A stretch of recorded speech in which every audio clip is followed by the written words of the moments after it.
களிப்பானதே, கர்த்தரின் முன் சென்றதாலே.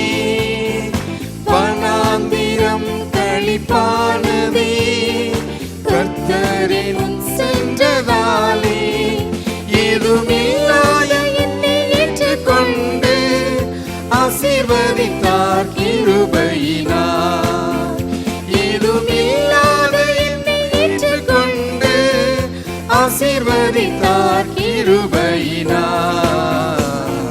நல்லவர் எனக்கு நன்மைகள் செய்தார், நாளெல்லாம் நன்றி நான் பாடுவேன். நல்லவர் எனக்கு நன்மைகள் செய்தார், நாளெல்லாம் நன்றி நான் பாடுவேன்.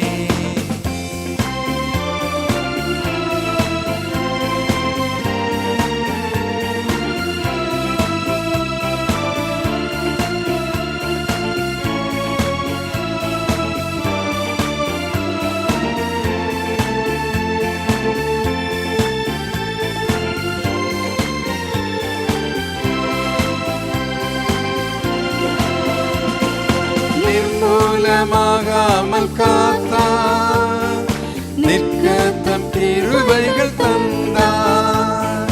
நிர்மூலமாகாமல் காத்தார், நிற்க தம் கிருபைகள் தந்தார். என்னை நீதியின் பாதையில் தினமும் கரம் பிடித்து நடத்துகின்றார். என்னை நீதியின் பாதையில் தினமும் கரம் பிடித்து நடத்துகின்றார். நல்லவர் எனக்கு நன்மைகள் செய்தார், நாளெல்லாம் நன்றி நான் பாடுவேன்.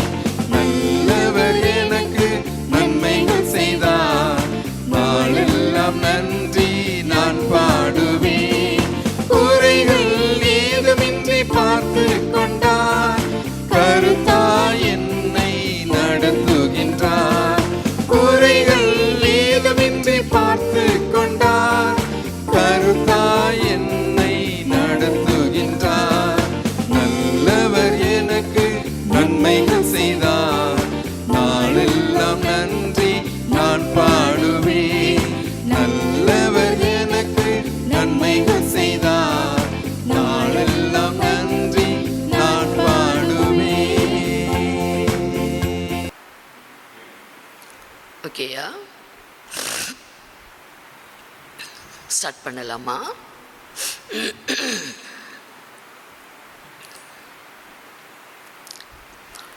இயேசு கிறிஸ்துவின் இனிய நாமத்திலே உங்கள் அனைவருக்கும் எங்களுடைய அன்பான வாழ்த்துக்கள். வாரந்தோறும் காணொளி காட்சி மூலமாகவும் ஹெவன் டிவி மூலமாக ஒவ்வொரு ஞாயிற்றுக்கிழமை பிற்பகல் 1 மணி முதல் 2 மணி வரை உங்கள் அனைவரையும் நாங்கள் சந்திப்பதில் மிகுந்த மகிழ்ச்சி அடைகிறோம். தேவனாகிய கர்த்தர் உங்கள் அனைவரையும் ஆசீர்வதிப்பாராக. கண்களை மூடி நாம் ஜெபிப்போம். சர்வ வல்லமையுள்ள எங்கள் தேவனாகிய கர்த்தாவே, நன்றியோடு கர்த்தருடைய நாமத்தை மகிமைப்படுத்துகிறோம் அப்பா. உமக்கே கோடா கோடி ஸ்தோத்திரம். இந்த வேளையிலும் கர்த்தர் எங்களோடு இடைப்படுகிறபடியால், உம்முடைய வார்த்தைகளை எங்களுக்கு அருளுகிறபடியால் உமக்கு மகிமை அப்பா. உம்முடைய வார்த்தைகளை கேட்கிற அருமையான தேவ ஜனத்தை கர்த்தர் ஆசீர்வதிக்கும்படியாய் உம்மிடத்தில் வேண்டிக் கொள்கிறோம்.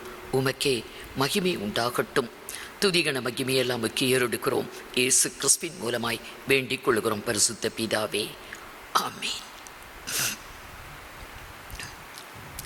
எபேசியர் 5ஆம் அதிகாரம் 26, 27 வசனங்களை வாசிக்கலாம். தாம் அதை திருவசனத்தை கொண்டு தண்ணீர் முழுக்கினால் சுத்திகரித்து பரிசுத்தமாக்குகிறதற்கும் கரை திரை முதலானவைகள் ஒன்றும் இல்லாமல் பரிசுத்தமும் பிழையுமற்றதுமான மகிமையுள்ள சபையாக அதை தமக்கு முன் நிறுத்திக் கொள்வதற்கும் தம்மைத்தாமே அதற்காக ஒப்பு கொடுத்தார். கர்த்தருடைய நாமத்துக்கு மகிமை உண்டாகட்டும். எபேசியருக்கு அப்போஸ்தலனாகிய பவுல் இந்த நிருபத்தை எழுதுகிறார். எபேசு பட்டணத்திலே இருக்கிற சபையாருக்கு, பரிசுத்தவான்களுக்கு தாம் அதை திருவசனத்தை கொண்டு என்று சொல்லுகிறார். தாம் அதை எதை? கிறிஸ்துவும் சபையில் அன்பு கூர்ந்து தாம் அதை சபையை திருவசனத்தை கொண்டு தண்ணீர் முழுக்கினால் சுத்திகரித்து பரிசுத்தமாக்குகிறதற்கும் கரைத்தெறி முதலானவைகள் ஒன்றும் இல்லாமல் பரிசுத்தமும் பிழையற்றதுமான ஒரு மகிமையுள்ள சபையாக தமக்கும் நிறுத்தி கொள்வதற்கும் தம்மை தாமே அதற்காக ஒப்பு கொடுத்தார். ஆண்டவராகிய இயேசு இந்த உலகத்தில் தம்மையே ஜீவ பலியாக, ஒரு கிருபாதார பலியாக, தேவனுக்கு சுகந்த வாசனையான காணிக்கையாக, பலியாக தம்மை ஒப்பு கொடுத்தார். சபைக்காக தம்மை ஒப்பு கொடுத்தார் என்று இங்கே அப்போஸ்தலனாகிய பவுல் சபைக்கு எழுதுகிறார்.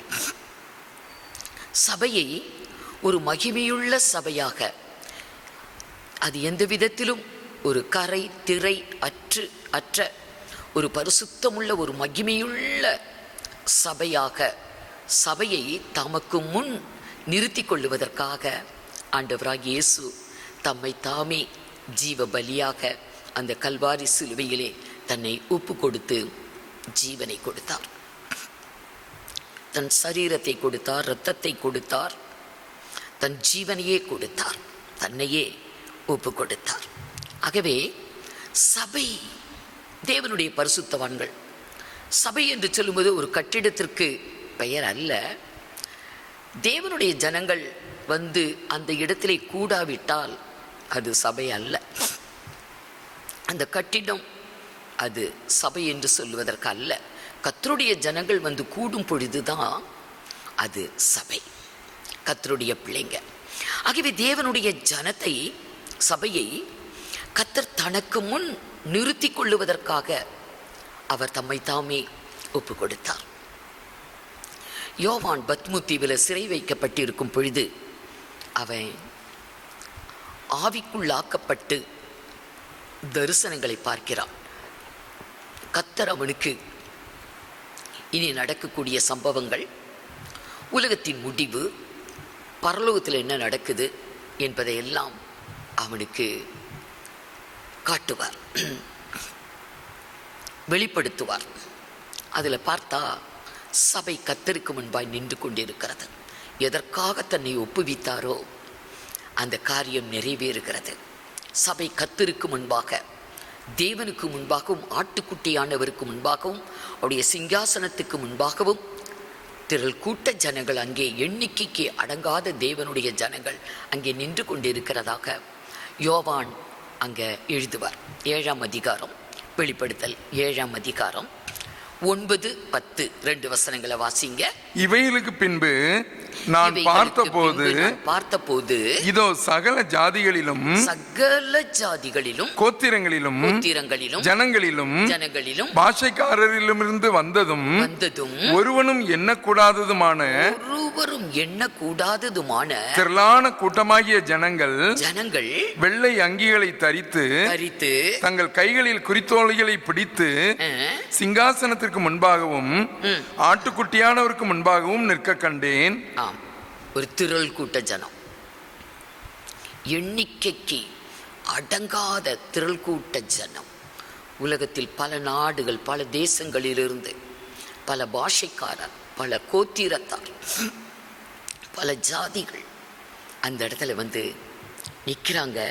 ஆட்டுக்குட்டியானவருக்கு முன்பாக, அவருடைய சிங்காசனத்துக்கு முன்பாக வந்து நிற்கிறாங்க. நின்று என்ன செய்யறாங்க? அடுத்த வசனம், அவர்கள் மகா சத்தமிட்டு ரட்சிப்பின் மகிமை சிங்காசனத்தின் மேல் வீற்றிருக்கிற எங்கள் தேவனுக்கும் ஆட்டுக்குட்டியானவருக்கும் உண்டாவதாக என்று ஆர்ப்பரித்தார்கள். மகா சத்தமிட்டு கர்த்தரை ஆர்ப்பரித்து மகிமைப்படுத்துறாங்க. கர்த்தரை ஆர்ப்பரித்து மகா சத்தமிட்டு அங்கே கர்த்தரை மகிமைப்படுத்தக்கூடிய ஒரு பெரும் கூட்டமாய் அங்கே அந்த பரிசுத்தவான்கள் தேவனுக்கு முன்பாக, ஆட்டுக்குட்டியானவருக்கு முன்பாக நின்று கொண்டிருக்கிறாங்க. வெள்ளை அங்கி தரித்தவர்களாக, கையிலே குருத்தோலை பிடித்தவர்களாக அங்கே நின்று கொண்டிருக்கிற ஒரு கூட்டத்தை யோவான் பார்க்கிறார்.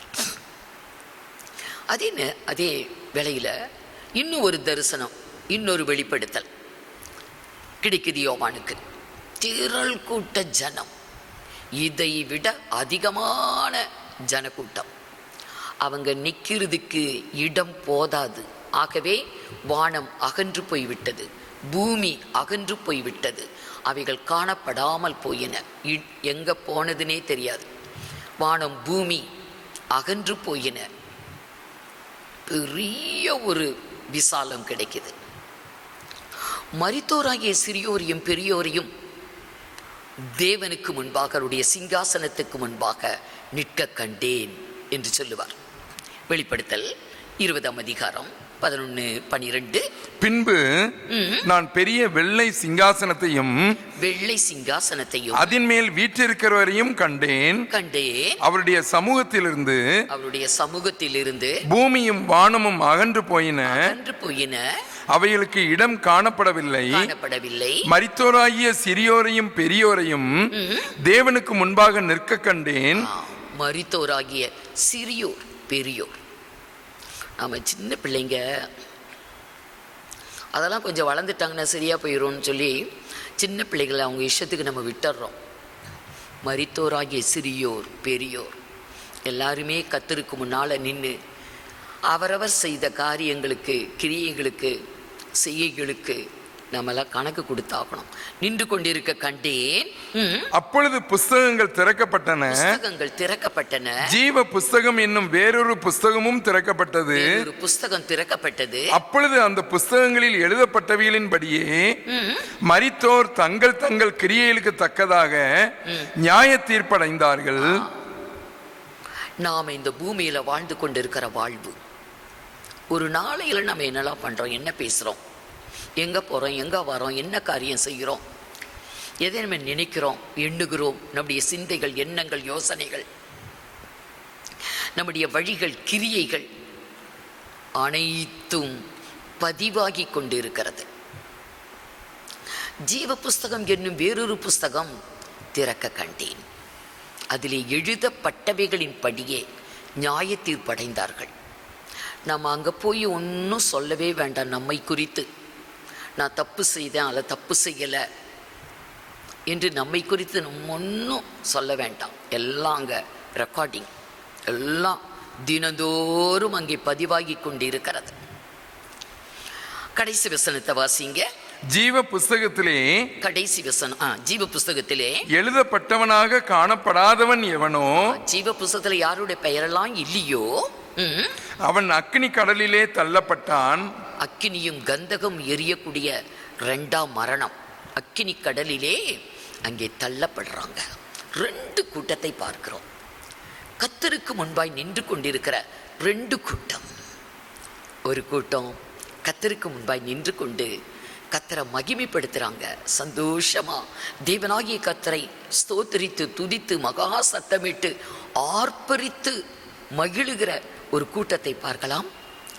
இன்னொரு பெரும் கூட்டம், அதை விட மிகப்பெரிய கூட்டம், சிறியோர் பெரியோர் நின்று கொண்டிருக்கிறாங்க. நியாயம் தீர்க்கப்பட்டு அக்கினி கடலிலே அங்கே தள்ளப்படுகிறார்கள். அங்கே அழுகையும் பட்கடிப்பும் உண்டாயிருக்கும். அங்கே அவன் அக்கினி அவியாது, அவன் புழு சாகாது என்று ஆண்டவராக இயேசு சொல்லுகிறார். ஒரு கொடிய இடத்துக்கு. ஏன் இப்படி 2 விதமான கூட்டம் கர்த்தருக்கு முன்னால் நின்று, ஒரு கூட்டம் அழிவுக்கு போகுது, ஒரு கூட்டம் சந்தோஷத்துக்குள்ள பிரவேசிக்கிறாங்க. அருமையானவர்களே, ஒரே ஒரு வாழ்வு, தேவன் கொடுத்த ஒரே ஒரு வாழ்வு. இந்த ஒரே ஒரு வாழ்க்கையை நாம் பயன்படுத்தாவிட்டால், நம்ம புத்தியாக நாம் நடந்து கொள்ளாவிட்டால், நம்ம ஏமாந்து போயிட்டோம்னா அவ்வளவுதான் நஷ்டம். நம்முடைய வாழ்வே நஷ்டம், ஆத்மா நஷ்டம். உலகம் முழுவதையும் ஒரு மனிதன் ஆதாயப்படுத்தியும் தன் ஆத்மாவை நஷ்டப்படுத்தினால் அவனுக்கு லாபம் என்ன? ஆகவே இந்த ஒரே ஒரு வாழ்வு தேவனுக்கு முன்பாக நாம் வாழக்கூடிய வாழ்வு. இந்த வாழ்வில் நம்ம கர்த்தரை நமக்கு முன்வைத்து நம்ம வாழணும். ஒரு கூட்டம் கர்த்தரை முன்வைத்து அவருக்கு பிரியமா வாழ்ந்திருக்கிறாங்க, இப்ப பரலோகத்தில் சந்தோஷப்படுறாங்க. ஒரு கூட்டம் உலகத்தை முன்வைத்து உலகத்தின் ஆடம்பரங்கள், உலகத்தின் பணம், செல்வாக்கு, புகழ், பெருமை இதையெல்லாம் பார்த்து அவங்க வாழ்ந்தவங்க. தெய்வ பயம் இல்லை, மெய்யான தெய்வத்தை அறிந்து கொள்ள வேண்டும் என்ற அறிவு இல்லை, மனக்கண்கள் குருடாக்கப்பட்டவர்கள், மனக்கடினம். ஆகவே இப்போ கர்த்தருக்கு முன்னால் நின்று கணக்கு கொடுக்குறாங்க அவங்க வாழ்ந்த வாழ்வுக்கு. ஆகவே இந்த ஒரே ஒரு வாழ்க்கையில் நாம் வாழ வேண்டியது கர்த்தரை நாம் முன்வைத்து உன் வழிகளில் எல்லாம் அவரை நினைத்துக்கொள் என்று வேதம் சொல்லுது. உன் வழிகளில் எல்லாம் அவரை நினைத்துக்கொள், உன் பாதையை அவர் செவ்வைப்படுத்துவார். உன் சுய புத்தியின் மேல் சாயாதே என்று வேதத்தில் எழுதியிருக்கு. நம்ம இஷ்டத்துக்கு வாழ்ந்தா ஒரு நாளைக்கு அதுக்கெல்லாம் கணக்கு கொடுக்கணும். ஆகவே நான் எப்படி வாழணும், எப்படி நம்ம இந்த உலகத்தில் ஜீவிக்கணும் என்று எல்லாமே தேவன் சொல்லி வைத்திருக்கிறார். அதன்படி ஒரு தெய்வ பயத்தோடு, ஒரு பக்தியோடு அவரை விசுவாசித்து அவரை முன்வைத்து எல்லா காரியத்திற்கும் கர்த்தரை முன்வைத்து நாம் இன்றைக்கு இந்த ஒரே ஒரு ஓட்டத்தை ஜெயமாக முடிச்சிட்டோன்னா சந்தோஷமான ஒரு இடத்துல சேர்ந்து கர்த்தரை மகிமைப்படுத்தி அவரோடு கூட நித்திய சந்தோஷத்துக்குள்ள வாழ முடியும். ஆனால் அக்கினிக்குள்ள போனாங்களே நித்தியமான அழுகையும் பட்கடிப்பும் வேதனை, அதிலிருந்து விடுதலையே கிடையாது. ஆகவே தான் இந்த பூமியில நமக்கு கொடுக்கப்பட்ட இந்த ஒரே வாழ்க்கை, மனிதனுக்கு கொடுக்கப்பட்ட இந்த ஒரே வாழ்க்கை கர்த்தரை முன்வைத்து கர்த்தருக்கு முன்பாக நம்ம காணப்படணும். அநேக பரிசுத்தவான்கள் வேதத்தில் நிறைய பேர் இடம் பெற்றிருக்கிறாங்க, கர்த்தருக்கு முன்பாக நின்றவர்கள். எலியாவை பார்க்கலாம். அவன் சொல்லுவான், இஸ்ரவேலின் தேவனாகிய கர்த்தருக்கு முன்பாய் நிற்கிற நாள் அப்படின்னு தன்னை அட்ரஸ் பண்ணுவான். பாருங்க, 1 ராஜாக்கள் 17ஆம் அதிகாரம் 1 வசனம். கீலேயாத்தின் குடிகளிலே திஸ்பியனாகிய எலியா ஆகாபை நோக்கி என் வாக்கின்படியே அன்றி இந்த வருஷங்களிலே பனியும் மழையும் பெய்யாதிருக்கும் என்று இஸ்ரவேலின் தேவனாகிய கர்த்தருக்கு முன்பாக நிற்கிற நான் அவருடைய ஜீவனை கொண்டு சொல்லுகிறேன் என்றான். பார்த்தீங்களா, ஒரு ராஜாவிடத்துல சொல்றான், என் வார்த்தையே அன்றி மழை பெய்யாது, 3.5 வருஷம் மழை பெய்யாது. இஸ்ரவேலின் தேவனாகிய கர்த்தருக்கு முன்பாய் நிற்கிற நான் சொல்கிறேன். நம்மை போல ஒரு சாதாரண பாடுள்ள மனிதன் தான் எலியா. அவன் கர்த்தருக்கு முன்பாக நின்று கொண்டிருக்கிறவன், கர்த்தரை முன்வைத்து வாழ்ந்தவன். ஆகவே அவன் தைரியமாக அந்த வார்த்தையை சொன்னான். இன்னைக்கு நம்ம என்ன சொல்கிறோம்? நம்ம அப்படி சொல்ல முடியுதா? நம்முடைய வாழ்க்கையில் கர்த்தருக்கும் முதலிடம் கொடுப்போம், அப்பப்போ கொடுப்போம். ஆனால் உலகத்தை தான் ரொம்ப நாடுவோம். நம்முடைய கண்கள் உலகத்தையே பார்க்குது, அதை தான் நாடுது, அது மேலே தான் ஆசைகள் அப்படி பறந்து ஒட்டிக்கிட்டு இருக்குது. பாருங்க, கர்த்தருக்கு முன்பாக நின்றால், கர்த்தருக்கு முன்பாக நிற்போம். இங்கே நின்றால் அங்கே நாம் நிற்போம். இங்கே யார் நிற்கிறாங்களோ அவங்க தான் அங்கேயே நிற்க முடியும். ஆகவே எலியா அப்படி சொல்லுகிறான். 1 ராஜாக்கள் 18ஆம் அதிகாரம் 15வது வசனம் பாருங்க. அதற்கு எலியா இன்றைக்கு என்னை அவனுக்கு காண்பிப்பேன் என்று சேனைகளின் கர்த்தருக்கு முன்பாக நிற்கிற நான் சேனைகளின் கர்த்தருக்கு முன்பாக நிற்கிற நான் அவருடைய ஜீவனை கொண்டு சொல்லுகிறேன் என்றான். ஜீவனை கொண்டு சொல்லுகிறேன் என்று எலியா தான் சொல்றாரு. நம்மை போல உள்ள ஒரு மனிதன் தான் பாடுள்ள மனிதன் என்று அவனை குறித்து வேதமே சொல்லுகிறது. நம்மை போல பாடுள்ள மனிதன், ஆனால் கருத்தாய் அவன் ஜெபித்தான். அவனுடைய ஜெபம் கருத்தோடு ஜெபிக்கிற ஜெபம். ஆகவே அவன் சொல்லுறது நடக்குது. அவன் கர்த்தருக்கு முன்பாக நின்று கொண்டிருந்தபடியால் அவன் சொல்லுற காரியம் அங்கே நடக்கிறதை பார்க்கிறோம். இது போல எசேக்கியேலை எடுத்துக்கொள்ளலாம். அவன் ஒரு ராஜா. அவன் என்ன சொல்றான் பாருங்க, அவனுக்கு ஒரு ராஜப்பிளவை என்ற ஒரு கொடிய நோய், மரணத்துக்கு ஏதுவான ஒரு கொடிய நோய் வந்துருச்சு. கர்த்தரும் சொல்லிட்டார், இனி முடிஞ்சிருச்சு, உன்னுடைய ஆயுள் நாட்கள் முடிவடைந்தது, நீ மரணமடைய போற. ஆகவே உன் வீட்டு காரியங்களை எல்லாம் நீ ஒழுங்குபடுத்து, நீ எல்லாத்தையும் செய்து வச்சிரு, நீ செய்ய வேண்டிய கடமைகளை எல்லாம் வீட்டு காரியங்களை ஒழுங்குபடுத்து என்று வார்த்தை வருது. உடனே இவன் கர்த்தரை நோக்கி கதறி அழுது, அவன் எனக்கு நாட்களை கூட்டி கொடுக்கணும் அப்படின்னு கர்த்தரிடத்தில் ரொம்பவே கதறி அழுவான். 2 ராஜாக்கள் 20ஆம் அதிகாரம் முதல் 3 வசனங்கள் பாருங்க. அந்நாட்களில் எசேக்கியா வியாதிப்பட்டு மரணத்திற்கு ஏதுவாக இருந்தான். அப்பொழுது ஆமோத்சின் குமாரனாகிய ஏசாயா என்னும் தீர்க்கதரிசி அவனிடத்தில் வந்து அவனை நோக்கி, நீர் உமது வீட்டு காரியத்தை ஒழுங்குபடுத்தும், வீட்டு காரியங்களை நீ ஒழுங்குபடுத்து, நீர் பிழைக்க மாட்டீர், மரித்து போவீர் என்று கர்த்தர் சொல்கிறார் என்றான். அப்பொழுது எசேக்கியா தன் முகத்தை சுவர்புறமாக திருப்பிக் கொண்டு கர்த்தரை நோக்கி, கர்த்தாவே, நான் உமக்கு முன்பாக அவன் சொல்றான் பாருங்க, கர்த்தாவே, உமக்கு முன்பாக உண்மையும் மன உத்தமமாய் நடந்து உமது பார்வைக்கு நலமானதை செய்தேன் என்பதை நினைத்தருளும். எப்படிப்பட்ட ஒரு ஜெபம்! சாதாரணமா எந்த மனிதனும் சொல்ல முடியாது.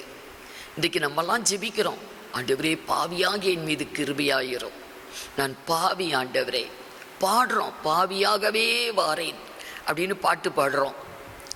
பாவி பாவி அப்படின்னு தான் நம்ம கடைசி மட்டும் சொல்லிக்கிட்டு இருக்கிறோம். இவன் சொன்னா பாருங்க, கர்த்தாவே, உமக்கு முன்பாக நான் எத்தனை உண்மையும் உத்தமமாய் நலமான காரியங்களை நான் செய்தேன் என்பதை நினைத்தருளும். நினச்சி பாருங்க, நான் உங்களுக்கு முன்னாடி எவ்வளவு உண்மையாக இருந்தேன், எவ்வளவு உத்தமமாக இருந்தேன், எவ்வளவு நல்ல காரியங்களை நான் செய்திருக்கிறேன், அதை நினைத்தருளும். கர்த்தர் நினைத்தார். 15 ஆண்டுகளை அவனுக்கு கூட்டி கொடுத்தார். 15 வருடங்கள் உன்னுடைய நோய் சுகமாயிரும், அத்திப்பழ அடையை நீ போடு, சுகமடைவாய், 15 ஆண்டுகள் உனக்கு கூட்டி கொடுத்தேன் என்று 15 ஆண்டுகளை கூட்டி கொடுத்தார். அவனுடைய கண்ணீர் ஜெபம் பரலோகத்தில் எட்டிச்சு. ஆண்டவரே சொல்லிட்டார், முடிஞ்சு போச்சுன்னு. அவருடைய மனசை மாறிடுச்சு. அந்த கண்ணீருக்கு அவ்வளோ வல்லமை.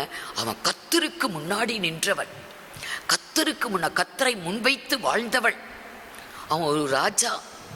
எவ்வளோ ஆடம்பரமாக இஷ்டத்துக்கு வாழ முடியும், ஆனால் தெய்வ பயத்தோடு கர்த்தருக்கு முன்பாய் உண்மையாய் உத்தமமாய் அவன் ஆட்சி புரிந்து அவன் வாழ்ந்ததுனால அவன் தைரியமா சொன்னான். கர்த்தரும் அந்த ஜெபத்தை, கண்ணீரை கேட்டார். 15 வருடங்கள் அவனுக்கு கூட்டி கொடுத்தார். இது போல நிறைய பக்தர்கள் வேதத்தில் இடம்பெற்றிருக்கிறாங்க, பைபிளில் இடம்பெற்றிருக்கிறாங்க. ஒரு நாளிலே தேவன் மோசேயுக்கு சொன்னார், நீ அதிகாலையில் எழுந்து ஆயத்தமாகி சீனாய் மலையின் சிகரத்திலே என் சமூகத்தில் வந்து நில், எனக்கு முன்பாக நில் அப்படின்னு சொன்னார். மோசே ஆயத்தமாகி அதிகாலையில் அவன் இந்த சீனாய் மலையை போய் பார்த்தீங்கன்னா பயமாக இருக்குது, இதில் எப்படி தான் ஏறி போனார் அப்படின்னு இருக்கும் பாருங்க. அவ்வளோ பெரிய உயரமான மலை. அதிகாலையில் அவருடைய சமூகத்திலே அவர் முன்பாக வந்து நிற்கும்படி சொன்னார். அப்படியே மோசே கர்த்தருக்கு முன்பாக நின்றார். இவர்கள் எல்லாம் தங்கள் வாழ்க்கையில் கர்த்தருக்கு முன்பாய் நின்று கர்த்தருடைய வார்த்தையை கேட்டு அவர் சொல்லுகிறதை செய்து அவரையே முன்வைத்து இவங்கெல்லாம் வாழ்ந்தவங்க. வேதத்தில் யாத்ராகமம் 34 வாசிக்க வேண்டாம், 34ஆம் அதிகாரம் முதலிருந்து பார்த்தீங்கன்னா சொன்ன காரியம் இருக்கும். அதுபோல தாவீதை எடுத்துக்கொள்ளலாம். இவங்கெல்லாம் பழைய ஏற்பாட்டு பரிசுத்தவான்கள். இன்னும் அநேக பரிசுத்தவான்கள் வேதத்தில் இடம்பெற்றிருக்கிறாங்க. இவங்கெல்லாம் கர்த்தரை முன்வைத்து இவர்கள் எல்லாரும் வாழ்ந்தவர்கள். தாவீது சொல்லுவான், கர்த்தரை எனக்கு முன்பாக நிறுத்தி நான் நோக்கி கொண்டிருக்கிறேன், அவர் என் வலது பார்சத்தில் இருக்கிறபடியால் நான் அசைக்கப்படுவதில்லை அப்படின்னு சொல்லுவான். அப்போஸ்தலர் 2ஆம் அதிகாரம் 25வது வசனம். அவரை குறித்து தாவீது கர்த்தரை எப்பொழுதும் எனக்கு முன்பாக நிறுத்தி நோக்கிக் கொண்டிருக்கிறேன். அவன் சொல்லுறான், அவனும் நம்மளை போல தப்பு செய்தவன் தான். நிறைய தரம் வீழ்ச்சி அடைந்து இருக்கிறான். பாவத்தில் விழுந்து போய் எழுந்து தன் பிழைகளை உணர்ந்து அறிக்கையிட்டு கர்த்தரிடத்தில் மன்னிப்பை பெற்று இருக்கிறான். நம்மை போன்ற மனிதர்கள் தான் இவங்கெல்லாம். இவன் சொல்றான், கர்த்தரை எனக்கு முன்பாக நிறுத்தி நோக்கிக் கொண்டிருக்கிறேன். நான் அசைக்கப்படாதபடிக்கு அவர் என் வலது பாரிசத்திலே இருக்கிறார். இது அவன் சங்கீதம் 16ஆம் அதிகாரம் 8வது வசனத்தில் அவன் சொல்லியிருப்பான். இதை தான் இங்கே வந்து பேதுரு அதை நினைப்பூட்டுகிறார், தாவீது இப்படி சொன்னா என்று. ஆனால் அவன் சொன்னது சங்கீதம் 16:8 சொல்லுவான். அப்போ கர்த்தர் என் வலது பார்சத்தில் இருக்கிறார், என்னோடு கூட இருக்கிறார், நான் அசைக்கப்படுவதில்லை. உலகம் அசைக்கும், சாத்தான் அசைப்பான். உலகத்தின் பல பாடுகள் துன்பங்கள் எல்லாம் நம்மளை அசைச்சு பார்க்கும். நம்ம சில வேலைகளை அசைஞ்சிருவோம், துவண்டுருவோம், சோர்ந்துருவோம், கர்த்தரை முறுமுறுக்க ஆரம்பிச்சிருவோம், பின்வாங்கி போயிடுவோம். ஆனால் இவன் சொல்கிறான், கர்த்தர் என்னோடு கூட இருக்கிறபடியா நான் அசைக்கப்படுவதில்லை. அவன் வாழ்க்கையில் அத்தனை போர்கள், யுத்தங்கள், ஆனால் தோல்வி அடைந்ததே இல்லை. தாவீதுக்கு தோல்வியே நேரிடலை, தோல்வியே இல்லை. கர்த்தர் கூட இருந்தார், கர்த்தர் அவனோடு கூட இருந்தார். ஆகவே அவன் சொல்கிறான், நான் ஒரு சேனைக்குள் பாய்ந்து போவேன், உம்மாலே ஒரு மதிலை தாண்டுவேன், உம்மாலே ஒரு சேனைக்குள் ஒரு பெரிய இராணுவத்தை நான் ஒண்டியாக மேற்கொள்ளுவேன் அப்படின்னு சொல்கிறான். ஏன்னா கர்த்தரை அவனுக்கு முன்பாக வைத்து நோக்கி கொண்டு இவங்கெல்லாம் நம்மளை போல மனிதர்கள் தான். பெரிய பெரிய ராஜாக்கள், தீர்க்கதரிசிகள், இப்படியெல்லாம் நல்ல உயர்ந்த நிலைமையில் இருந்தவங்க நம்ம சாதாரண மனிதர். ஆனால் கர்த்தரை முன்வைத்து நம்மால் வாழ முடியாமல் தவிக்கிறோம் பார்த்தீங்களா? கர்த்தரை முன்வைத்து இவங்கெல்லாம் பழைய ஏற்பாட்டு பரிசுத்தவான்களும் கூட. இப்போ இந்த புதிய ஏற்பாட்டில் இன்னும் எத்தனை கிருபை! ஆண்டவராகிய இயேசு அதிகமாய் நம்மிடத்தில் அன்பு கூர்ந்து அதிகமான கிருபையின் மேல் கிருபையை நமக்கு அருள் செய்திருக்கிறார். ஆகவே தான் சொல்றாரு, சபையில் இருக்கிற அத்தனை பேரும், எல்லா தேவ பிள்ளைகளும், பரிசுத்தவான்கள் யாவரையும் சபையை எனக்கு முன்பாக நான் நிறுத்த போறேன், அதுக்கு தான் என்னை ஒப்பு கொடுத்தேன் அப்படின்னு அவர் சொல்றார். அதுதான் பவுல் சொல்லுகிறார். நம்ம வாசித்தோம், எபேசியர் 5ஆம் அதிகாரம் 27வது வசனத்தை மட்டும் வாசிங்க. கரை திரை முதலானவைகள் ஒன்றும் இல்லாமல் பரிசுத்தமும் பிழையற்றதுமான மகிமையுள்ள சபையாக அதை தமக்கு முன் நிறுத்திக் கொள்வதற்காக தம்மைத்தாமே அதற்காக ஒப்பு கொடுத்தார். சபையவே தனக்கு முன் நிறுத்திக் கொள்ளப் போகிறார். சபை, அதனால தான் கர்த்தர் சபைக்குள்ள இருக்கிறார், சபைக்குள்ள உலாவிக் கொண்டு இருக்கிறார், சபையில் உலாவிக் கொண்டு இருக்கிறார். அவர் ஆசியாவில் 7 சபைகள் இருந்தது. எபேசு, சிமிர்னா, பெர்கமு, தியத்தீரா, பிலதெல்பியா, லவோதிக்கேயா அப்படின்னு சொல்லக்கூடிய சர்தை, இப்படி 7 சபைகள், 7 பட்டணங்கள். அந்த ஒவ்வொரு பட்டணத்திலையும் கர்த்தருடைய சபைகள் இருந்தது. அதில் இந்த முதல் பட்டணம் எபேசு பட்டணம். அந்த எபேசு சபைக்கு ஆண்டவர் பேசுகிறார். அந்த எபேசு சபைக்கு அது பேசும்போது அவர் என்ன சொல்லுகிறார்? வெளிப்படுத்தல் 2ஆம் அதிகாரம் 1 வசனம். எபேசு சபையின் தூதனுக்கு நீ எழுத வேண்டியது என்னவென்றால் 7 நட்சத்திரங்களை தம்முடைய வலது கரத்தில் ஏந்தி கொண்டு 7 பொன் குத்து விளக்குகளின் மத்தியிலே 7 பொன் குத்து விளக்குகள் மத்தியிலே உலாவிக் கொண்டிருக்கிறவர் சொல்லுகிறதாவது. சபைக்கு பேசுகிற கர்த்தர் யார்? அவர் யாரா? அவருடைய வலது கரத்தில் 7 நட்சத்திரங்களை ஏந்தி கொண்டிருக்கிறார். 7 பொன் குத்து விளக்கு மத்தியிலே நிலையங்கி தரித்தவராய் அப்படியே சபைக்குள்ள அந்த குத்து விளக்கு மத்தியில உலாவிக் கொண்டிருக்கிறார். இது என்ன 7 நட்சத்திரம், 7 குத்து விளக்கு அப்படின்னா, அந்த 1ஆம் அதிகாரம் கடைசி வசனத்துல அதனுடைய அர்த்தம் அங்கே சொல்லப்பட்டிருக்கும். நட்சத்திரம்னா என்ன, குத்து விளக்குனா என்ன, அந்த 7 நட்சத்திரங்கள் யார், அந்த 7 குத்து விளக்கு எது என்று அங்கு சொல்லப்பட்டிருக்கும். வாசிங்க அந்த கடைசி வசனம். என் வலதுகரத்தில் நீ கண்ட 7 நட்சத்திரங்களின் ரகசியத்தையும் 7 பொன் குத்து விளக்குகளின் ரகசியத்தையும் எழுது. அந்த 7 நட்சத்திரங்களும் 7 சபைகளின் தூதர்களாம். சபையின் தூதர்கள், சபைக்கு தூது கொடுக்கிறவங்க, கர்த்தருடைய வார்த்தையை பேசுகிற தேவ ஊழியர்கள், பரலோகத்திலிருந்து கர்த்தருடைய தூதுகளை வாங்கி சபைக்கு கொடுக்கிறவங்க, கர்த்தருடைய வார்த்தைகளை பேசக்கூடிய கர்த்தருடைய ஊழியர்கள். அவர் தம்முடைய கரத்தில் ஏந்தி கொண்டிருக்கிறார். நட்சத்திரங்களாய் 7 நட்சத்திரங்களாய் 7 சபையின் ஊழியர்களை கையில வைத்து கொண்டிருக்கிறார். அவங்க தான் நட்சத்திரம். அடுத்து நீ கண்ட 7 குத்து விளக்குகளும் 7 சபைகளாம். 7 குத்து விளக்கு, அந்த 7 சபை. 7 பட்டணங்கள்ல பரிசுத்தவான்கள் கூடி கர்த்தரை ஆராதிக்கிறாங்க. அது 7 சபை அங்க நடக்குது. அந்த 7 சபையை இவர் தரிசனத்தில் பார்க்கிறார். அது குத்து விளக்கு, பொன் குத்து விளக்கு, குத்து விளக்கு எரிந்து கொண்டிருக்கிற ஒரு குத்து விளக்கு.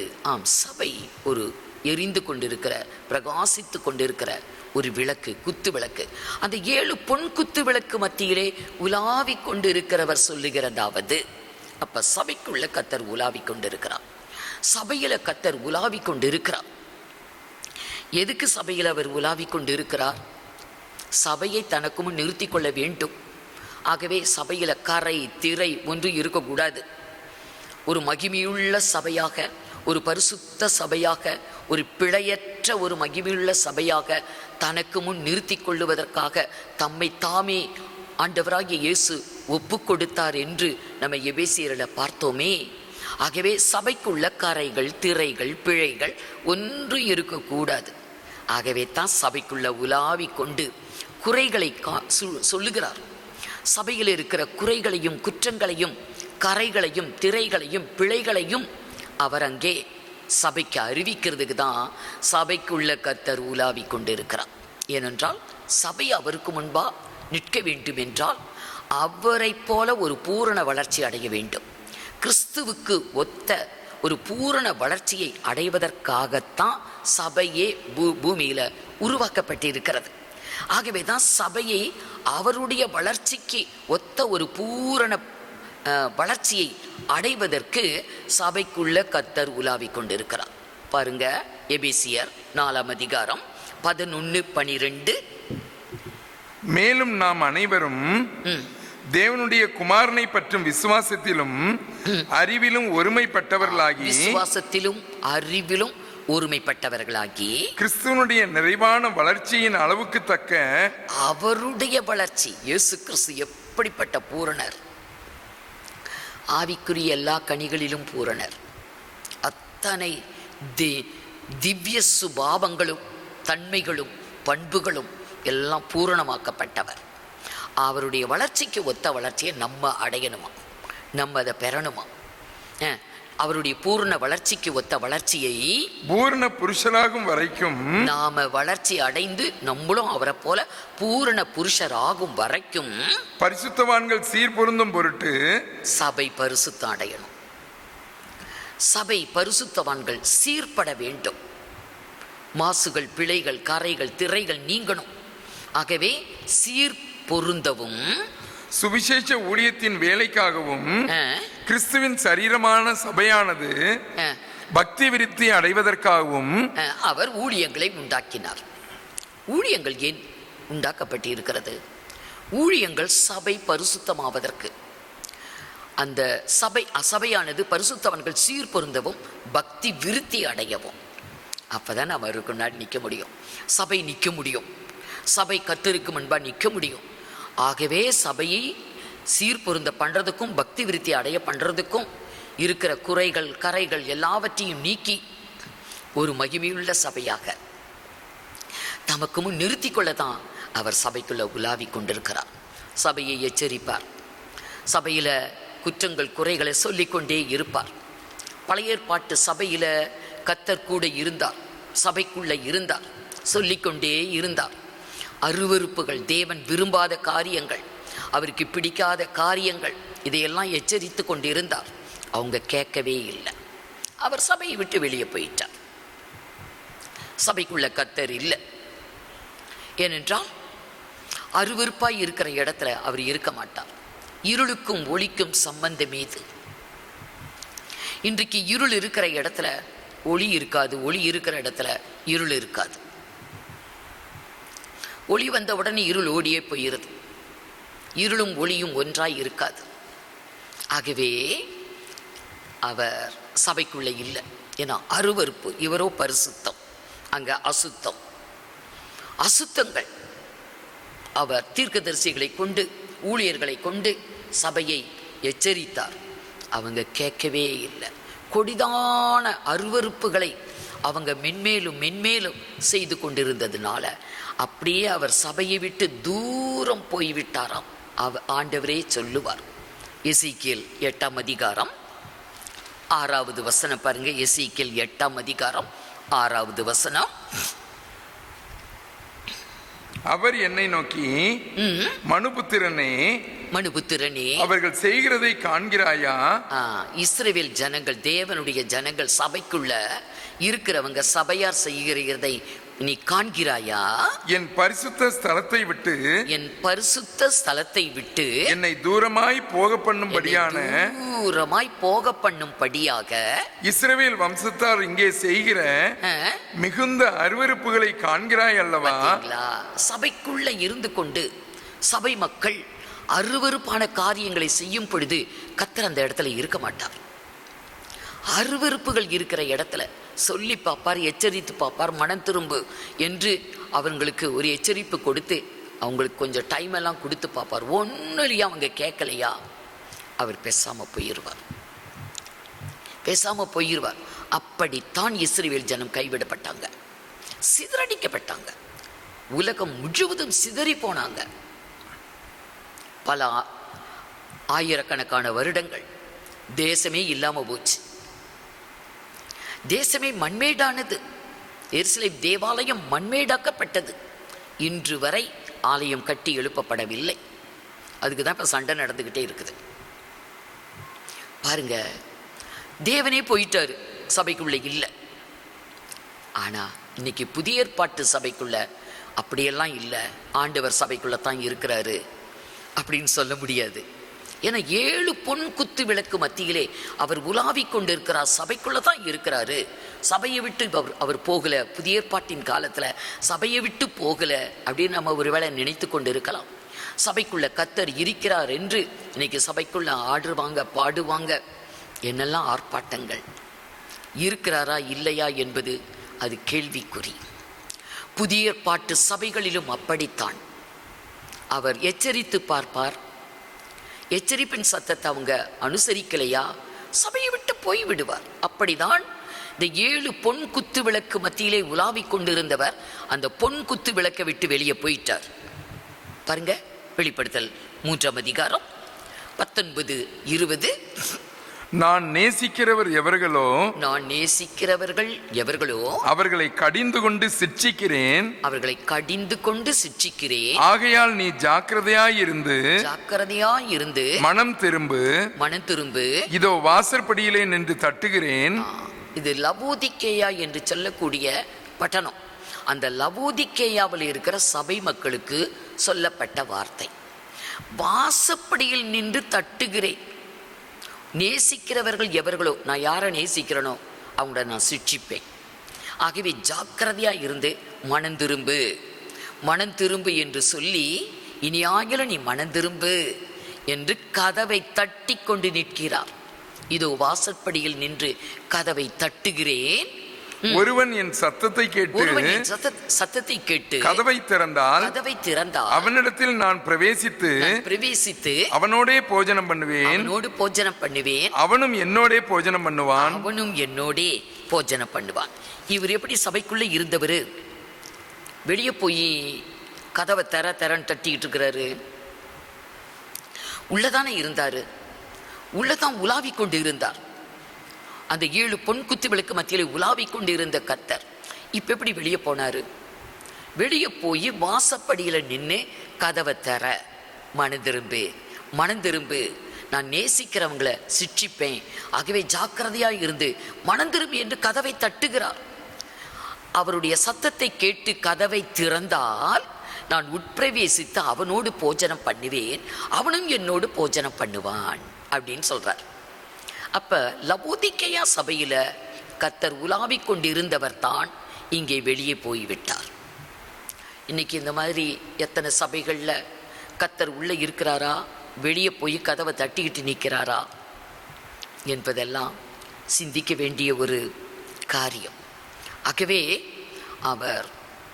அவருக்கு பிடிச்சாதான், அவர் விரும்புகிறபடி நம்ம இருந்தாதான் அவரை முன்வைத்து நம்ம வாழுவதற்கு அழைக்கப்பட்டிருக்கிறோம்.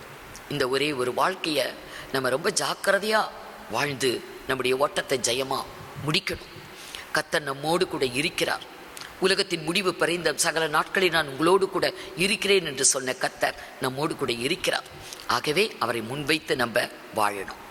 ஒரு நாளிலே தேவனாகிய கர்த்தர் மோசேயோடு சொன்னார், நான் உங்க கூட வரமாட்டேன், நீங்கள் வணங்க கழுத்துள்ள ஜனங்கள், ஒரு நிமிஷத்தில் நான் உங்களை அழிச்சு போடுவேன், அதனால் நான் கூட வரல. என் தூதனை அனுப்புகிறேன், அவன் வருவான், உங்களை நடத்திக்கிட்டு போவான், நீங்கள் பாலும் தேனும் ஓடக்கூடிய கானான் தேசத்துக்கு நீங்கள் புறப்பட்டு போங்க அப்படின்னு சொல்லுவார். உடனே ஜனங்களுக்கெல்லாம் ரொம்ப வருத்தம் வந்துடும். ரொம்ப அவங்க எல்லாரும் ஃபீல் பண்ணுவாங்க. யாத்திராகமம் 33ஆம் அதிகாரம் முதல் 3 வசனங்கள் பாருங்க. 33 முதல் 3 வசனம். கர்த்தர் மோசேயை நோக்கி நீயும் எகிப்து தேசத்திலிருந்து நீ அழைத்து கொண்டு வந்த ஜனங்களும் இவ்விடத்தை விட்டு புறப்பட்டு உன் சந்ததிக்கு கொடுப்பேன் என்று நான் ஆபிரகாமுக்கும் ஈசாக்குக்கும் யாக்கோபுக்கும் ஆணையிட்டு கொடுத்த பாலும் தேனும் ஓடுகிற தேசத்திற்கு போங்கள். நான் ஒரு தூதனை உங்களுக்கு முன்பாக அனுப்பி கானானியனையும் எமோரியனையும் ஏத்தியனையும், போதும், உன்னுடைய சத்துருக்களை எல்லாம் நான் முறியடித்து அவன் தூதனை அனுப்புவேன், அவன் உங்களுக்கு முன்னால் போய் எல்லாம் வழியெல்லாம் கிளியர் பண்ணுவான், அந்த அசுத்தமான ஜாதிகளை எல்லாம் துரத்தி உங்களை வழி நடத்திக்கிட்டு போவான். ஆனால் நான் கூட வரல. ஏன்னா நீங்கள் வணங்கா கழுத்துள்ள ஜனம், என்ன சொன்னாலும் கீழ்ப்படிய மாட்டீங்க. ஆகவே எனக்கு கோபம் வரும், உங்களை நான் அழிச்சிருவேன், அதனால் நான் வரலன்ட்டார். இப்போது ஜனங்களுக்கு ரொம்ப வருத்தம் ஆயிடுச்சு. கர்த்தர் நம்மோடு கூட வராவிட்டால் நாம் எப்படி போகிறது என்று ரொம்ப கவலைப்பட்டு என்ன செய்தார்கள்? 5-6 வசனங்கள். ஏனென்றால் நீங்கள் வணங்கா கழுத்துள்ள ஜனங்கள் நான் ஒரு நிமிஷத்தில் உங்கள் நடுவில் எழும்பி உங்களை நிர்மூலம் பண்ணுவேன். ஆகையால் நீங்கள் போட்டிருக்கிற உங்கள் ஆபரணங்களை கழற்றி போடுங்கள், அப்பொழுது நான் உங்களுக்கு செய்ய வேண்டியதை அறிவேன் என்று இஸ்ரவேல் புத்திரருக்கு சொல் என்று கர்த்தர் மோசேயோடே சொல்லியிருந்தார். ஆகையால் இஸ்ரவேல் புத்திரர் ஓரேப் மலை அருகே தங்கள் ஆபரணங்களை கழற்றி போட்டார்கள். நான் உங்க கூட வரமாட்டேன், நான் உங்களோடு கூட வர வேண்டுமானால் உங்ககிட்ட இருக்கிற இந்த நகைகளை எல்லாம் கழட்டி போடுங்க. போட சொன்னவரும் அவரு தான், இப்போ அதை கழட்ட சொல்றவரும் அவரு தான். கழட்டுங்க, அப்போதான் நான் கூட வருவேன். நீங்கள் என்ன செய்யணுன்றதை நான் உங்களுக்கு அதை அறிவிப்பேன். உடனே ஜனங்க கீழ்ப்படிந்தாங்க. நம்மளாம் கீழ்ப்படியவே மாட்டோம். அது பெட்டிக்குள்ளே வைக்கும்போது கலட்ட தான் செய்வாங்க. அப்போ கலட்டிக்கிட்டு இருக்கட்டும், அப்போ கலட்டினா போதும் அப்படின்னு நம்ம சாகுற வரைக்கும் போட்டுக்கிட்டு இருப்போம். கர்த்தர் அவருடைய சித்தம், நோக்கம், அவருடைய தீர்மானத்தை நமக்கு வெளிப்படுத்த வேண்டுமானால் சில இடர்கள் நம்மக்கிட்ட இருக்குது, சில தடைகள், காரியங்கள் இருக்கிறது. உடனே இவங்க கழட்டி போயிட்டாங்க. மோசே கர்த்தரை நோக்கி ஜெபிக்கிறார். ஆண்டவரே, இந்த ஜனங்களை நீ நடத்தி கொண்டு போ, பாலும் தேனும் ஓடக்கூடிய கானான் தேசத்துக்கு நடத்தி கொண்டு போய் என்று சொல்லி என்னை அழைச்சிங்களே, இப்போ வரமாட்டேன்னு சொல்லுறீங்களே, நீங்கள் வராவிட்டால் எங்களை கூட்டிட்டு போகவே வேண்டாம், இவ்விடத்திலேயே எங்களை வச்சிருங்க, வேண்டாம் என்று கர்த்தரிடத்தில் ரொம்ப உருக்கத்தோடு அவன் கர்த்தரிடத்தில் ஜெபிப்பான். உடனே கர்த்தர் என்ன சொல்லுவார்? 13 பாருங்க. உம்முடைய கண்களில் இப்பொழுது எனக்கு கிருபை கிடைத்ததானால் நான் உம்மை அறிவதற்கும் உம்முடைய கண்களில் எனக்கு கிருபை கிடைப்பதற்கும் உம்முடைய வழியை எனக்கு அறிவியும் இந்த ஜாதி உம்முடைய ஜனமென்று நினைத்தருளும் என்றான். அதற்கு அவர், என் சமூகம் உனக்கு முன்பாக செல்லும், நான் கூட வரேன் சொல்லிட்டார். நீ கேட்டுக்கொண்டபடியே நான் உனக்கு செய்கிறேன். அவன் கேட்பான், ஆண்டவரே நீங்க எங்க கூட வராவிட்டால் நாங்கள் இந்த உலகத்தில் இருக்கிற ஜனங்களை விட விசேஷித்தவர்கள் என்பது எப்படி அது விளங்கும்? நாங்கள் விசேஷித்தவர்கள் என்று எங்களை சொல்றீங்களே, நாங்கள் விசேஷித்தவர்கள் என்பது எப்படி அது விளங்கும்? நீர் எங்களோடு கூட வராவிட்டால் என்று அடுத்த வசனத்தில் கேட்பான். அப்ப கர்த்தர் சொன்னார், நீ சொல்லுகிறபடியே நான் செய்கிறேன், நான் கூட வரேன். என் சமூகம் உங்களுக்கு முன்பாக செல்லும், என் சமூகம் உனக்கு முன்பாக செல்லும் என்று கர்த்தர் கூட போகிறார். அப்படி சபையை விட்டு வெளியே போயிடுவார், நான் கூட வரமாட்டேன்னு கூட நின்றுடுவார். ஆகவே சபை கர்த்தருக்கு முன்பாய் நிற்க வேண்டும், கரை திரை அற்ற ஒரு சபையாக. தேவனுக்கு எதெல்லாம் பிடிக்கலையோ நமக்கும் பிடிக்கக்கூடாது. தேவனுக்கு எதெல்லாம் பிடிக்குமோ அவருக்கு பிடிக்கிறது எனக்கு பிடிக்கும், அவருக்கு பிடிக்காது எனக்கும் பிடிக்காது. அப்படிதான் நம்ம வாழ வேண்டி இருக்கிறது. ஆகவே கர்த்தரை முன்வைத்து நாம் வாழ வேண்டும். உலக பிரகாரமா ஒரு ராஜாவுக்கு முன்னால போய் நிற்கிறதுக்கு, உலக பிரகாரமா ஒரு முதலமைச்சர் அல்லது ஒரு பிரைம் மினிஸ்டர், பிரசிடென்ட், இப்படியெல்லாம் ஒருத்தருக்கு முன்னால் நம்ம போய் நிற்கணும் அப்படின்னு சொன்னால், ஒரு கலெக்டர் முன்னால் போய் நிற்கிறோம். அப்படியெல்லாம் நிற்கிறதுக்கே நம்ம எவ்வளவு ஆயத்தமாக போகிறோம், எவ்வளவு தகுதி படைத்தவங்களாக போகிறோம். ஒரு ராஜா முன்பு நிற்கிறதுக்கு தானியேல் புத்தகத்தில் எழுதியிருக்கோம், ராஜாவுக்கு முன்பாக நிற்பதற்கு யார் பாத்திரவான்கள் அப்படின்னு ஒரு 7 தகுதிகள் அங்கே சொல்லப்பட்டிருக்கும். அதுக்குன்னு அவங்களை ப்ரிப்பேர் பண்ணணும், அதற்காக தேர்ந்தெடுத்து அவங்கள அதற்காகவே வளர்த்து ராஜா முன்னால் இவங்க தகுதி அடைஞ்ச உடனே ராஜா முன்னால் கொண்டு போய் நிறுத்துறாங்க. உலக பிரகாரமான ஒரு ராஜா, அவன் ஒரு கல்தேயர் ராஜா, பாபிலோன் ராஜா. அவனுக்கு முன்னாடி நிற்கிறதற்கே இத்தனை தகுதிகள் தேவை என்றால் நம்ம ராஜாதி ராஜாவுக்கு முன்னால் போய் நிற்க போகிறோம். சபை ராஜாதி ராஜாவுக்கு முன்னதாக அவருடைய சிங்காசனத்துக்கு முன்பாக நிற்கப் போகிறது என்றால் நமக்கு எவ்வளவு தகுதி வேணும்? அதற்காக தான் அவர் ஜீவனையே கொடுத்தார். தானியேல் 1ஆம் அதிகாரம் 3 - 5 வரைக்கும் வாசிங்க. அப்பொழுது இஸ்ரவேல் புத்திரருக்குள்ளே ராஜ குலத்தார்களிலும் ராஜகுலத்தாரிலும் துரை மக்களிலும் யாதொரு மாசும் இல்லாதவர்கள் அழகானவர்கள் சகல ஞானத்தில் தேறினவர்களும் அறிவில் சிறந்தவர்கள் கல்வியில் நிபுணர் ராஜாவின் அரண்மனையிலே சேமிக்க திறமை உள்ளவர்களுமாய் இருக்கிற சில வாலிபர்களை கொண்டு வரவும் அவர்களுக்கு கல்தேயரின் எழுத்தையும் பாஷையையும் கற்றுக் கொடுக்கவும் அவர்கள் ராஜா தன் பிரதானிகளின் தலைவனாகிய அஸ்பேனாசுக்கு கற்பித்தான். ராஜா தான் உண்ணும் போஜனத்திலேயும் தான் குடிக்கும் திராட்சை ரசத்திலேயும் தினம் ஒரு பங்கை அவர்களுக்கு நியமித்து அவர்களை 3 வருஷம் வளர்த்து அதன் முடிவிலே அவர்கள் ராஜாவுக்கு முன்பாக நிற்கும்படி செய்யவும் கட்டளையிட்டான். ராஜாவுக்கு முன்பாக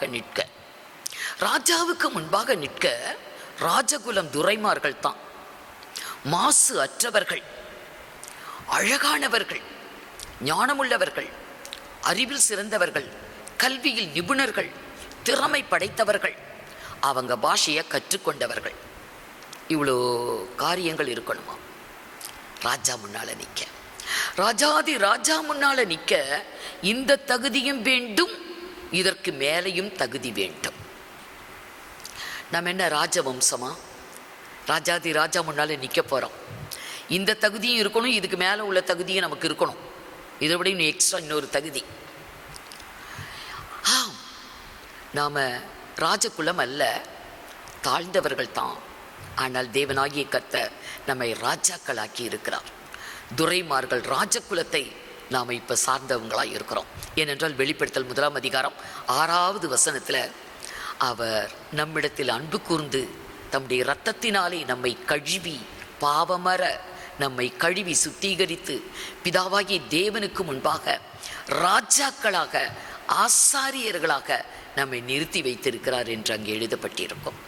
பசிங்க, நம்மிடத்தில் அன்பு கூர்ந்து தமது இரத்தத்தினாலே நம்மளுடைய பாவங்களற நம்மை கழுவி தம்முடைய பிதாவாகிய தேவனுக்கு முன்பாக நம்மை ராஜாக்களும் ஆசாரியர்களும் ஆக்கின அவருக்கு, பிதாவாகிய தேவனுக்கு முன்பாக நம்மை ராஜாக்கள் ஆக்கினாராம். ஆகவே நம்ம தகுதி படைத்தவங்க, இயேசுவின் இரத்தத்தால் கழுவப்பட்டவர்கள், சுத்திகரிக்கப்பட்டவர்கள். இன்னைக்கு பிதாவாகிய தேவனுக்கு முன்பாக ராஜாக்களும் ஆசாரியர்களுமா இருக்கிறோம். ஆகவே நம்ம ராஜகுலமும் துரைமார்களிலிருந்து தான் பிரித்தெடுக்கப்படணுமா, தெரிந்து கொள்ளப்பட வேண்டுமா. அப்படிதான் கர்த்தர் நம்மை தெரிந்தெடுத்திருக்கிறார். 2வது, மாசில்லாதவர்கள். இயேசு கிறிஸ்துவின் ரத்தம் சகல பாவங்களையும் நீக்கி நம்மை சுத்திகரிக்கும் என்று எழுதப்பட்டிருக்கிறது. 1 யோவான் 1ஆம் அதிகாரம் 7வது வசனத்தில். அப்படி இயேசுவின் ரத்தம் மாசற்றவர்களாய் நம்மை மாற்றி வைத்திருக்கிறது. மாசு இல்லாமல் இப்பையும் தப்பு தவறு வாழ்க்கையில் வருது. கிறிஸ்துவின் ரத்தம் தெளிக்கப்பட்டு கொண்டே இருக்கிறது. ஆகவே தான் தெளிக்கப்படும் இரத்தத்தினிடத்திற்கு வந்து சேர்ந்தீர்கள் என்று வேதத்தில் சொல்லியிருக்குது. மாசு இல்லாமல் தேவன் நம்மை காத்து கொண்டிருக்க மாசு இல்லாதவர்கள்.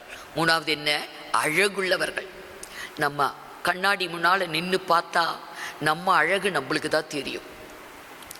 நம்ம வருத்தப்படுவோம், ஆண்டவர் என்னை இப்படி படைச்சிட்டாரே, மற்றவங்களை எல்லாம் நல்லா அழகாக படைச்சிட்டு என்னை இப்படி படைச்சிருக்கிறாரு, எனக்கு அழகில்லையே, அப்படி தான் எல்லாருமே நினைப்பாங்க. ஆனால் கர்த்தர் சொல்லுகிறார், என் பிரியமே, என் ரூபவதியே, உன் முகரூபத்தை எனக்கு காண்பி, உன் சத்தத்தை நான் கேட்கட்டும், உன் முகரூபம் அழகு, உன் சத்தம் எனக்கு இன்பம் என்று கர்த்தர் சொல்லுகிறார்.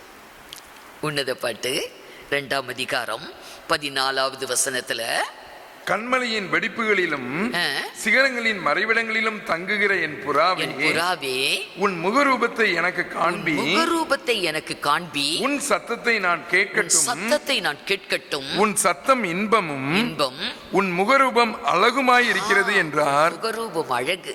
அதனாலதான் 10வது வசனத்துல, என் பிரியமே, என் ரூபவதியே, என் புறாவே என்று சபையை பார்த்து கூப்பிடுறார். சபையை அழைக்கிறார். அழகு இருக்குது அவரோட பார்வையில். நம்மளை சொல்றார், உன் முகரூபத்தை எனக்கு காண்பி, உன் முகம் அழகு, உன் சத்தத்தை நான் கேட்கட்டும், உன் சத்தம் எனக்கு இன்பம் என்கிறார். அழகையும் ஆண்டவர் நமக்கு தந்திருக்கிறார். ஞானம் அறிவு. ஞானம் கர்த்தருக்கு பயப்படுதலே ஞானத்தின் ஆரம்பம். கர்த்தருக்கு ஒரு தெய்வ பயத்தோடு நம்ம இந்த பூமியில வாழ்ந்தா நம்ம தான் ஞானம் உள்ளவர். அறிவு, கர்த்தரை பற்றி அறிந்து கொள்ளக்கூடிய அறிவு தான் அறிவு. அந்த அறிவு நமக்கு இருக்கணும், கர்த்தரை அறிந்து கொள்ளக்கூடிய அறிவு.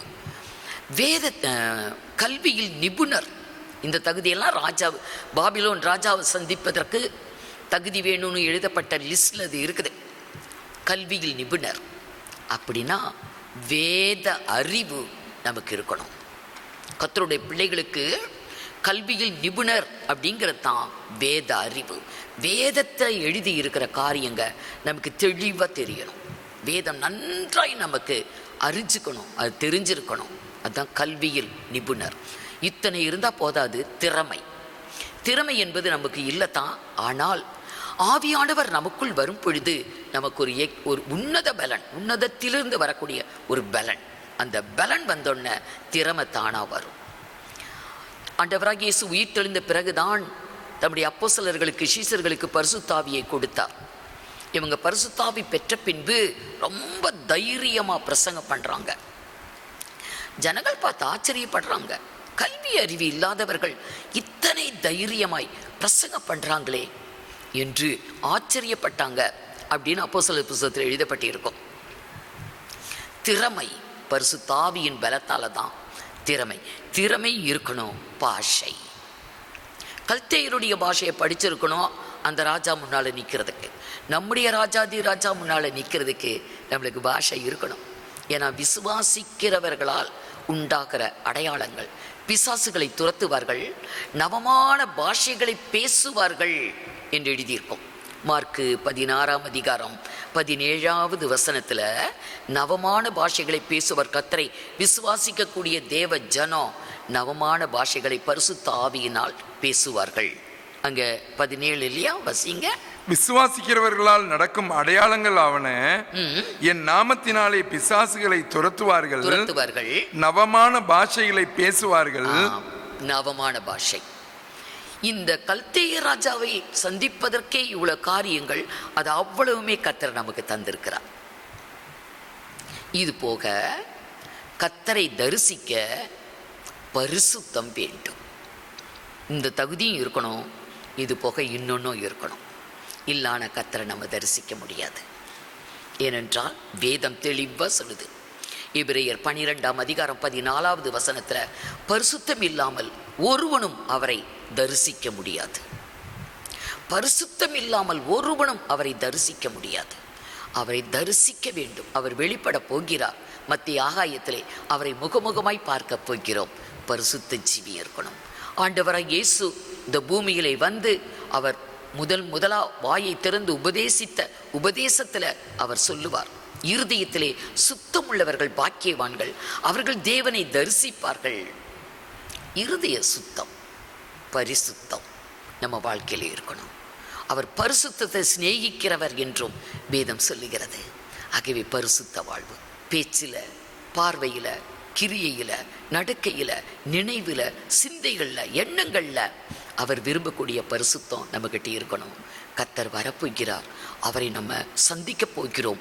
பரிசுத்தம் இல்லாமல் ஒருவனும் அவரை தரிசிக்க முடியாது. ஆகவே தான் கர்த்தர் நம்மை பரிசுத்த வாழ்வுக்கு தான் அழைச்சிருக்கிறார்.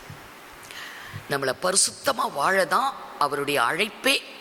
தேவ ஜனங்களுக்கு அவருடைய அழைப்பை நம்ம பரிசுத்தமாக வாழணும். 1 தெசலோனிக்கேயர் 4ஆம் அதிகாரம் 3வது வசனத்தில் நீங்கள் பரிசுத்தம் உள்ளவர்களாக வேண்டும் என்பதே அவருடைய சித்தம் என்று எழுதப்பட்டிருக்கும். பாருங்க, நீங்கள் பரிசுத்தம் உள்ளவர்களாக வேண்டும் என்பதே தேவனுடைய சித்தமாய் இருக்கிறது.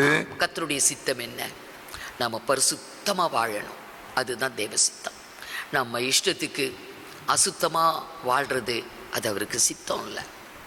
நம்முடைய வாழ்க்கையில் அசுத்தங்கள் இருப்பது அவருக்கு சித்தமே இல்லை. எல்லா விதத்திலும் நம்முடைய வாழ்வில் பரிசுத்தம் இருக்கணும்.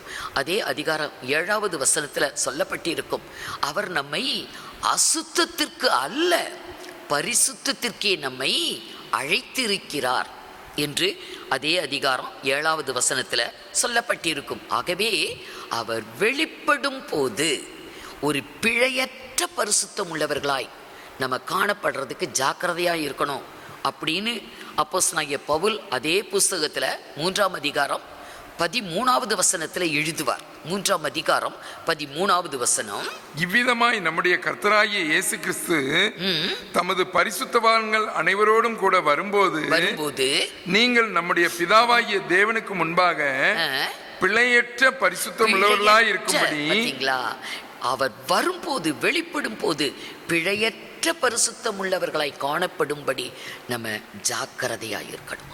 ஆகவே நம்முடைய மாம்சத்திலும் ஆவியிலும் காணக்கூடிய அசூசிகள் நீங்க அந்த பரிசுத்தமாகுதலை நாம் பூரணப்படுத்துவதற்காக ஜாக்கிரதையாக இருக்கணும்னு அப்போஸ்தலனாகிய பவுல் 2 கொரிந்தியர் 7ஆம் அதிகாரம் 1 வசனத்தில் சொல்லுவார். ஆகவே பரிசுத்தம் நமக்குள்ள பூர்ணத்தை அடைய வேண்டும். பரிசுத்தம் ஒரு நிறைவான பரிசுத்தமாக இருக்கணும். ஆகவே தான் பரிசுத்தமுள்ளவன் பரிசுத்தமாகட்டும், அசுத்தமாய் இருக்கிறவன் இன்னும் அசுத்தமாகட்டும், அநியாயம் செய்கிறவன் இன்னும் அநியாயம் செய்யட்டும், நீதி செய்கிறவன் இன்னும் நீதி செய்யட்டும், பரிசுத்தம் உள்ளவன் இன்னும் பரிசுத்தமாகட்டும், அசுத்தமாய் இருக்கிறவன் இன்னும் அசுத்தமாகட்டும் அப்படின்னு சொன்னார். நம்ம பரிசுத்தமாக இருக்கிறோமா, இன்னும் பரிசுத்தம் அடையணும். அதுதான் பூரணம். இதையெல்லாம் நாம் அடைவதற்கு நமக்கு ஜெபஜீவியம் ரொம்ப அவசியம். ஜெபம் இல்லாமல் இதையெல்லாம் நம்ம எட்டுறது ரொம்ப கஷ்டம். அதனால தான் கர்த்தர் சொன்னார். ஆண்டவராகிய இயேசு அவர் சொன்ன ஒரு வார்த்தை, லூகாஸ் விசேஷம் 21ஆம் அதிகாரம் 36வது வசனம், ஆகையால் இனி சம்பவிக்க போகிற இவைகளுக்கெல்லாம் நீங்கள் தப்பி மனுஷகுமாரனுக்கு முன்பாக நிற்க பாத்திரவான்களாக எண்ணப்படுவதற்கு எப்பொழுதும் ஜெபம் பண்ணி விழித்திருங்கள் என்றார். நாம மனுஷகுமாரனுக்கு முன்பாக நிற்க போகிறோம். கர்த்தர் வெளிப்பட போகிறார். அவருக்கு முன்பாக சபை நிற்க போகிறது. தேவனுடைய ஜனங்கள் நிற்க போகிறோம். மனுஷகுமாரனுக்கு முன்பாக நிற்க பாத்திரவான்களாய் எண்ணப்படுவதற்கு எப்பொழுதும் ஜெபம் பண்ணி விழித்திருங்கள். ஜெபம் இல்லாமல் ஒன்றுமே முடியாது. ஆகவே நம்முடைய வாழ்க்கையில் இவைகளை நினைவில் வைத்து நம்ம ஜெபிக்கக்கூடிய ஒரு ஜெப வீரர்களாக, ஜெப வீராங்கனைகளாக நம்ம காணப்படுவது அவசியம். தேவனாகிய கர்த்தர் உங்கள் அனைவரையும் ஆசீர்வதிப்பாராக. கண்களை மூடி நாம் ஜெபிப்போம். ஜெபம் செய்வோம். எங்களை நேசிக்கிற நல்ல தகப்பனே, நீர் கொடுத்த இந்த நாளுக்காக நன்றி செலுத்துகிறோம் அப்பா. ஆண்டவரே, இன்றும் கூட நீர் அருளின வேதத்திலிருந்து ஆண்டவரே வசனங்களை தியானிக்க அநேக காரியங்களை நாங்கள் கற்றுக்கொள்ள நீங்கள் கொடுத்த கிருபைக்காக நன்றியோடு உம்மை ஸ்தோத்திரிக்கிறோம் அப்பா. ஆண்டவரே, உமக்கு முன்பாக எப்பொழுதும் நாங்கள் பரிசுத்தத்தோடு ஆண்டவரே உம்மை எதிர்கொள்ள ஆண்டவரே எங்களுக்கு ஒவ்வொருவருக்கும் நீங்கள் கிருபை செய்யணுமாறு ஜெபிக்கிறோம் கர்த்தாவே.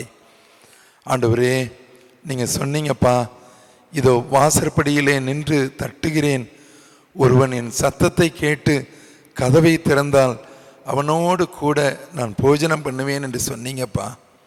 ஆண்டவரே, ஒருவேளை நாங்கள் எங்கள் தாழ்வாக நினைத்திருக்கலாம், அழகில்லை ஆண்டவரே, எங்களுக்கு ஞானம் இல்லை, அறிவில்லை என்று ஒருவேளை நாங்கள் நினைத்து கொண்டிருக்கலாம் அப்பா. ஆண்டவரே, நீங்கள் சொன்னீங்கப்பா, உங்கள் முகரூபம் எனக்கு அழகாய் இருக்கிறது, உன் சத்தம் எனக்கு இன்பமாய் இருக்கிறது, உன் முகரூபத்தை எனக்கு காண்பி என்று ஆண்டவரே நீங்கள் சொன்னீங்க. கர்த்தரை எப்பொழுதும் எனக்கு முன்பாக வைத்திருக்கிறேன், அவர் என் வலது பாரிசத்தில் இருக்கிறபடியால் நான் அசைக்கப்படுவதில்லை என்று சொன்னீங்கப்பா. நாங்கள் சொல்லணும் கர்த்தாவே. ஆண்டவரே, நீர் எப்பொழுதும் எங்களுக்கு முன்பாக ஆண்டவரே உம்மை நாங்கள் எங்களுடைய வலது பாரிசத்தில் வைத்திருக்கும் பொழுது ஒரு நாளும் நாங்கள் அசைக்கப்பட முடியாது என்று நாங்கள் பார்த்தோம் அப்பா. அதற்கு நாங்கள் எங்களை தகுதிப்படுத்தி கொள்ள எங்கள் ஒவ்வொருவருக்கும் கிருபை செய்யணுமாறு ஜெபிக்கிறோம். ஆண்டவரே, உம்மை பற்றி அறிகிற அறிவிலும் உம்மை நாங்கள் ஆண்டவரே அறிந்து கொள்ள வேண்டிய அந்த ஞானத்தையும் எங்களுக்கு தர ஆண்டவரே நாங்கள் ஜெபிக்கிறோம் கர்த்தாவே. பரிசுத்தம் இல்லாமல் தேவனை ஒருவரும் தரிசிக்க முடியாது என்று பார்த்தோம் அப்பா. ஆண்டவரே, கொடுக்கப்பட்ட ஒரே ஒரு வாழ்வு, அதை நாங்கள் பரிசுத்தமாய் காத்து கொண்டு எப்பொழுதும் ஆண்டவரே நாங்கள் ஜெபித்து ஆண்டவரே விழிப்புள்ளவர்களாக காணப்பட ஆண்டவரே உம்மை நாங்கள் எதிர்கொள்ள நாங்கள் தைரியமுள்ளவர்களாய் இருக்கும்படி ஆண்டவரே விழிப்பாக ஜெபத்திலே உறுதியாய் தரித்திருக்க எங்கள் ஒவ்வொருவருக்கும் கிருபை செய்யணுமாறு ஜெபிக்கிறோம் கர்த்தாவே. நீர் எங்களுக்கு கொடுத்திருக்கிற வேத புத்தகத்தை நாங்கள் அனுதினமும் தியானித்து ஆண்டவரே உம்முடைய பாதப்படியிலே நாங்கள் நிற்க ஆண்டவரே ஜெபத்திலே தரித்திருக்க எங்கள் ஒவ்வொருவருக்கும் கிருபை செய்யணுமாறு ஜெபிக்கிறோம் கர்த்தாவே. தேவன் நம்மை அசுத்தத்திற்கு அல்ல பரிசுத்தத்திற்கே அழைத்திருக்கிறார் என்று நாங்கள் வாசித்தோம் கர்த்தாவே. ஆண்டவரே, அந்த பரிசுத்த ஜீவியம் எங்கள் ஒவ்வொருவரிடத்திலும் காணப்பட எங்கள் ஒவ்வொருவருக்கும் நீங்கள் கிருபை செய்யணுமாறு ஜெபிக்கிறோம். ஆண்டவரே, பிழையற்றவர்களாக கரை திரை இல்லாதவர்களாக நாங்கள் எங்களை காத்துக்கொள்ள நீர் எங்களுக்கு கிருபை செய்யணுமாறு ஜெபிக்கிறோம் கர்த்தாவே. தானியேல் புஸ்தகத்திலே நாங்கள் வாசித்தோம் அப்பா. ஆண்டவரே, ஒரு ராஜாவை தரிசிக்க எவ்வளவு ஆண்டவரே தகுதிகள் தேவைப்பட்டது என்று நாங்கள் பார்த்தோம் கர்த்தாவே. ஆண்டவரே, ராஜாவாகிய உம்மை நாங்கள் எதிர்கொள்ளும் பொழுது எப்படிப்பட்டவர்களாக நாங்கள் உமக்கு முன்பாக நாங்கள் எதிர்கொள்ள எங்களை தகுதிப்படுத்த வேண்டும் என்பதை உணர்ந்து கொண்டோம் கர்த்தாவே. ஆண்டவரே, எங்கள் ஒவ்வொருவரையும் தகுதிப்படுத்தும். மீட்பர் இயேசு மூலம் ஜெபிக்கிறோம் நல்ல பிதாவே, ஆமேன். என் ஆத்துமாவே கர்த்தரை ஸ்தோத்திரி, என் முழுவலுமே அவருடைய பரிசுத்த நாமத்தை ஸ்தோத்திரி. என் ஆத்துமாவே கர்த்தரை ஸ்தோத்திரி, அவர் செய்த சகல உபகாரங்களையும் மறவாதே. ஆமேன். Praise the Lord.